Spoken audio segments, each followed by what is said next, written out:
একদিকে যেখানে আমাদের বলিউডের নামি দামি তারকারা যেমন আলিয়া ভাট, গুচ্চির, দীপিকা পাড়ুকোন, লুই ভিটোর এবং আরো অনেক বড় বড় তারকা পুমা, নাইকির মতো বিদেশি ব্র্যান্ডের প্রচার করতে গর্ববোধ করেন, অন্যদিকে দেশের প্রধানমন্ত্রী নরেন্দ্র মোদী স্বয়ং ভারতের সাংস্কৃতিক ঐতিহ্য ও হস্তশিল্প শিল্পের সবচেয়ে বড় ব্র্যান্ড অ্যাম্বাসেডর হয়ে দাঁড়িয়েছেন।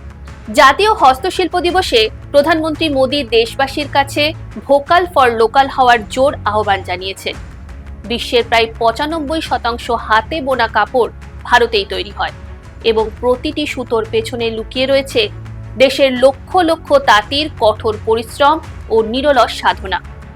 বিদেশি ব্র্যান্ডগুলো কেবলই ফ্যাশন, কিন্তু ভারতের হ্যান্ডলুম হলো ভারতের আত্মা এবং আমাদের মূল পরিচয়। তাই আসুন এই হস্তশিল্প দিবসে আমাদের স্থানীয় কারিগরদের পাশে দাঁড়াই এবং গর্বের সাথে বলি, স্বদেশি পণ্য আপন করে নিন, ভারতকে স্বাবলম্বী করে তুলুন।